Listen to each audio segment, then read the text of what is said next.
সাবধান বইলা দিলাম, খুব সতর্ক। মামলা করলাম বলে একজনের বিরুদ্ধে, এখন কিন্তু 21 জন হয়েছে। সবির এজাহার লিখতে সময় লাগতেছে।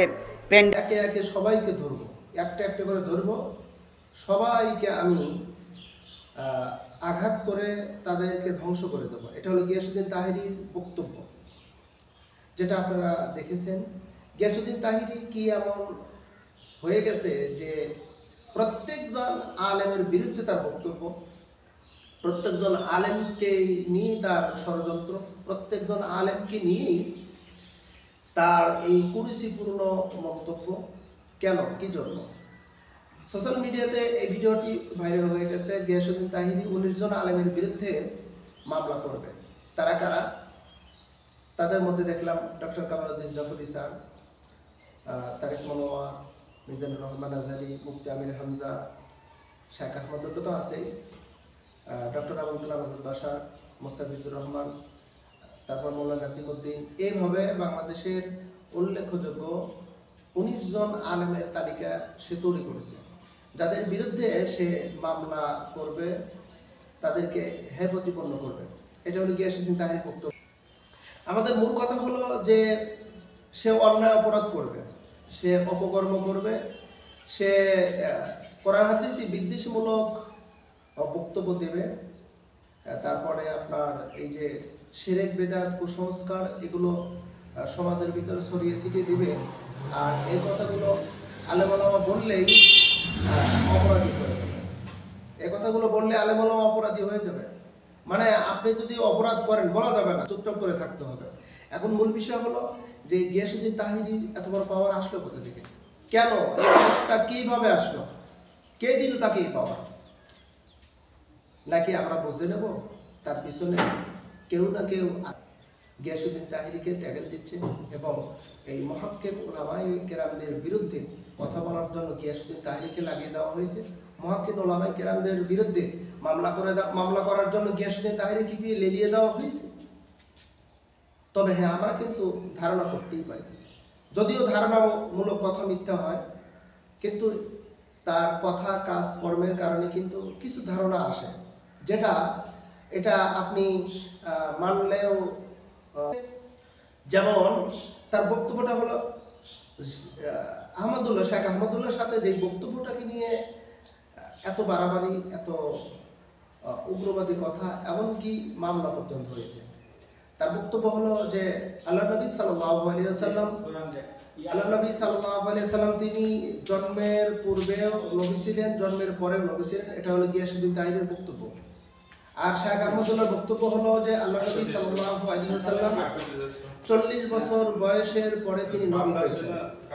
তাও মূল বিষয়টা হলো যে শেখ আহমদুল্লাহ তিনি যে বক্তব্য দিয়েছেন, এই বক্তব্যকে মূলোৎপাটন করে গিয়াসউদ্দিন তাহিরি তার বক্তব্য দিয়েছে। এমনকি শেখ আহমদুল্লাহকে বোবা শয়তান, এরপরে হলো তাকে জুতো মারবে, কাফের, নাস্তিক, ফাসিক, মুনাফিক ইত্যাদি ইত্যাদি তহমত লাগিয়ে দিয়েছে। এই হলো গিয়াসউদ্দিন তাহিরি শেখ আহমদুল্লাহকে।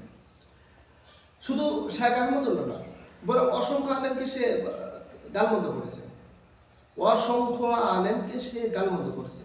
তার মানে তার মুখের ভাষাটা কখনো শোভনীয় হয় না, তার মুখের ভাষাটা কখনো আঘাত ব্যতীত হয় না, আমরা লক্ষ্য করে দেখেছি। অথচ এই মানুষটা নিজেকে পীর বলে দাবি করে, এই মানুষটা নিজেকে মুহাক্কিক আলেম হিসেবে দাবি করে, সে সুন্নিয়াতের বড় আলেম হিসেবে দাবি করে। এখন পর্যন্ত যার মুখের ভাষা ঠিক হয়নি, মানে মুখের ভাষার দ্বারা অন্যকে আঘাত করা এখনো পর্যন্ত বিরত হয়নি। অথচ আল্লাহ সুবহানাহু ওয়া তাআলা এই ব্যাপারে বলেছেন, তুমি যখন কথা বলবে, কথা বলার সময় অবশ্যই চিন্তা ভাবনা করে কথা বলবে। কারণ মুমিন অযথা কথা বলবে না, অপ্রাসঙ্গিক কথা বলবে না। মুমিন সবসময় চিন্তা ভাবনা করে কথা বলবে, যে কথাগুলো বললে কল্যাণ হবে দুনিয়া এবং আখিরাতে। এমন কথা বলবে না যে কথা বললে আসামি হতে হবে, এমন কথা কখনো মুমিন বলবে না। আমরা গিয়াসউদ্দিন তাহিরির পরপর যতগুলো বক্তব্য শুনেছি, প্রায় প্রত্যেকটি বক্তব্য তার হলো সাইড ইফেক্ট, অর্থাৎ কাউকে আঘাত করবে এমন বক্তব্য, কাউকে আঘাত করবে, বা কাউকে হ্যায় প্রতিপন্ন করবে, কাউকে ছোট করবে, এরকম জাতীয় কথা তার মুখ দিয়ে বের হয়েছে। এখন 19 জন আলেমের তালিকা তার কাছে, সে মামলা করবে। মামলা করার জন্য অলরেডি প্রস্তুত, সম্পূর্ণটাই প্রস্তুত নিয়েছে। এখন আল্লাহ মালুম, আল্লাহ জানে মামলাগুলো কি গোপনে গোপনে হয়ে গেছে। যদি গোপনে গোপনে মামলাগুলো হয়ে থাকে তাহলে তো তার জন্য বড়ই আফসোস। তার কারণ হলো যে সে নিজেকে আলেম বলে দাবি করে, কামিল পাশ করেছে, আমরা ধরে নিলাম কিছু সময়ের জন্য যে সে একজন আলেম। তো আলেমের কলম আর এক আলেমের বিরুদ্ধে উঠলে যে তুলবে কলম, তার জন্য মানে তার মতন পোড়া কপাল আলা ব্যক্তি আকাশের নিচে জমিনের উপর আর একটাও নেই। ছোট্ট একটা বক্তব্যকে কিন্তু নিয়ে এতটুকু ইস্যু চলে আসতেছে। ইস্যুটা ক্রমাগতভাবে কিন্তু বৃদ্ধি হচ্ছে। শাইখ আহমদুল্লাহ এবং গিয়াসউদ্দিন তাহিনী বক্তব্যটা হলো একটাই, যে শাইখ আহমদুল্লাহর বক্তব্য ছিল নবীজি সাল্লাল্লাহু আলাইহি সাল্লাম 40 বছর বয়সের পরে তিনি নবী হয়েছেন। আর শাইখ মুফতি গিয়াসউদ্দিনের বক্তব্য হলো যে রাসূল জন্মের পূর্ব থেকে তিনি নবী। জাস্ট ফর এখানেই কিন্তু ডিসিশন হয়ে গেছে যে সঠিক কোনটা ব্যাঠিক কোনটা। তো এখন আমাদের শুধু বোঝা একটু অপেক্ষা। এখন শুধু আমাদের এতটুকু শুধু একটু বুঝলেই কিন্তু আমাদের মস্তিষ্কটা খুলে যাবে, মস্তিষ্কটা খুলে যাবে যে আসলে সঠিক কোনটা ব্যাঠিক কোনটা। নিলাম শাইখ আহমদুল্লাহর বক্তব্যটা সঠিক, আবার ধরে নিলাম না গিয়াসউদ্দিন তাহিনীর বক্তব্যটা সঠিক, শাইখ আহমদুল্লাহর বক্তব্যটা ব্যাঠিক। আচ্ছা, এই ছোট্ট একটা বিষয় নিয়ে তো এটাতে তো আপনার এই মামলা মোকদ্দমা, কাউকে হ্যায় প্রতিপন্ন করা, কাউকে হ্যায় প্রতিপন্ন করা, কারোর উপরে মিথ্যা তহমত চাপাইয়া দেওয়া, কারোর সম্মানহানিমূলক কোনো আচরণ করা, এটা কিন্তু কখনোই শোভনীয় নয়। তো আমরা কিন্তু শাইখ আহমদুল্লাহকে দেখেছি, গিয়াসউদ্দিন তাহিনী যতবার যত কথাই বলেছে, এমনকি মামলা পর্যন্ত করেছে, শাইখ আহমদুল্লাহ তিনি কিন্তু কোনো ভূমিকায় যাননি, কোনো প্রতিবাদ করেননি, এমনকি তিনি গিয়াসউদ্দিন তাহিনীর বিরুদ্ধে তার একটিমাত্র বক্তব্য আসেনি।